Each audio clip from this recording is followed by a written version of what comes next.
మిత్రమా, విమర్శించేవారు ఎప్పుడు దిగజారిపోతూనే ఉంటారు.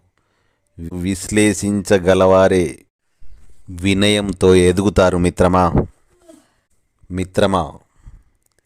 వినయంగా వినడం, వివేకంతో సమాధానం ఇవ్వడం, ప్రశాంతంగా ఆలోచించడం, నిష్పక్షపాతంగా నిర్ణయం తీసుకోవడం ప్రతి మనిషికి, ప్రతి రాజకీయ నాయకునికి అవసరం. మిత్రమా, ప్రపంచంలో విలువైనదంటూ ఏదీ లేదు.